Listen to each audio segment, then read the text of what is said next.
મારા વાલા પ્રિયો, ઈસુ ખ્રિસ્તના નામમાં હું તમને પ્રેમાળ શુભેચ્છા પાઠવું છું. આપણે એક નવા મહિનાની અંદર, એક નવા દિવસની અંદર આવ્યા છીએ. પ્રભુની સ્તુતિ કરવી જોઈએ ને. એવું લાગે છે વર્ષ હમણાં જ શરૂ થયું હતું, પરંતુ દિવસો ઝડપથી પસાર થાય છે. છતાં પ્રભુ આપણી સાથે છે, એ મહત્વનું છે. એક અદ્ભુત ગીત છે જે કહે છે, હું ઈસુ સાથે ચાલીશ અને પોતાની મધુર વાણીથી મારી સાથે તે વાત કરશે. જ્યારે આપણે પ્રભુ સાથે ચાલીશું ત્યારે તે આપણને માર્ગદર્શન આપીને મધુર વાણીથી બોલશે. શું તમે દરરોજ તેમની સાથે ચાલી રહ્યા છો, કે શું તમે આ શબ્દો સાંભળ્યા પછી મૌન રહો છો? દરરોજ સવારે ઉઠીને તેમનું વચન વાંચીને મનન કરવું જોઈએ. તમારે ઈસુ સાથે ચાલવા માટે પોતાને પ્રતિબદ્ધ કરવું જોઈએ, સમર્પિત કરવું જોઈએ. સારું, આજના દિવસે પ્રભુ પાસે તમારા માટે શું વચન છે તે વિચારો છો. પ્રભુ પાસે તમારા માટે ખૂબ જ સુંદર વચન છે. પહેલો કાળ વૃત્તાંત 4થો અધ્યાય તેની 10મી કલમ. યાબેસ નામનો એક માણસ હતો. તેની માતાએ ખૂબ જ દુઃખ ઉચકીને તેને જન્મ આપ્યો હતો, માટે તેનું નામ યાબેસ રાખ્યું. તેનો અર્થ છે કે તે પીડા આપે છે. અમને ખાતરી નથી કે તેના કારણે શું પીડા થઈ. તમે તમારા જીવનમાં પણ વિચારી શકો છો કે હું તો એક દુઃખી માણસ છું. હું બીજાઓને પણ દુઃખ આપી રહ્યો છું. હું આશીર્વાદ આપતો નથી. બધા જ મને દોષ આપી રહ્યા છે. શું તમે આવી પરિસ્થિતિમાં છો? આ માણસે એક પ્રાર્થના કરી. ઈશ્વરે યાબેસને જે માંગ્યું તે આપી દીધું. આ વચન તે તમારું છે કે તમારી વિનંતી તે મંજૂર થશે, આમ પ્રભુ કહે છે. તેથી તમારે પ્રાર્થના કરવી જોઈએ. તમારે શું માંગવું જોઈએ? તે યાબેસની વિનંતી જેવી હોવી જોઈએ.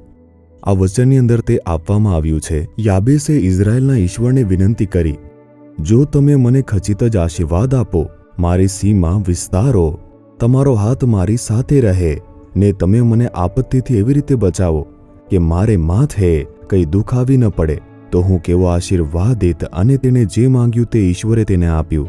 આવી રીતે તેણે પરમેશ્વરને વિનંતી કરી. પરમેશ્વરને વિનંતી કરી. તમારે લોકોને વિનંતી ન કરવી જોઈએ. શું આ લોકો મને મદદ કરશે? શું તેઓ મને મદદ કરશે? શું આ જરૂરિયાત માટે તેમની પાસે જાઓ? ના, તમારી આંખો સ્વર્ગ તરફ વળવી જોઈએ. 4 બાબતો. પ્રભુ મને ખચિત જ આશીર્વાદ આપો, તમે મારી સીમાને વિસ્તાર કરો, તમારો હાથ મારી સાથે રહે, મને આપત્તિથી એવી રીતે બચાવો કે મારે માથે કંઈ દુઃખ ના આવી પડે. કેટલી સુંદર પ્રાર્થના છે ને. દરરોજ આવી રીતે પ્રાર્થના કરવી જોઈએ. પ્રભુ મને આશીર્વાદ આપો. આજે તમને કયા આશીર્વાદની જરૂર છે? તમારા કામમાં, તમે અભ્યાસ કરો છો તે અભ્યાસની અંદર, તમારા વ્યવસાયમાં, તમારા સેવા કાર્યમાં, તમારા પરિવારમાં તમને કયા આશીર્વાદની જરૂર છે? આધ્યાત્મિક, દુનિયાવી અથવા સ્વાસ્થ્યની જરૂર છે? તમને ગમે તે આશીર્વાદની જરૂર હોય, પ્રભુ તે આપશે. પ્રભુ મને આશીર્વાદ આપો, આમ માંગો. મારા પ્રદેશોમાં વિસ્તાર કરો. પ્રભુની ઈચ્છા છે કે તમારી પાસે જે છે તેના કરતાં વધારે તમે વિસ્તાર પામો. તેમની પાસે આધ્યાત્મિક બાબતોમાં, સેવાની બાબતોમાં, વ્યવસાયના ક્ષેત્રની અંદર, કાર્યના ક્ષેત્રની અંદર વિસ્તાર માટે તમે માંગો. તમારો હાથ મારી સાથે રહે.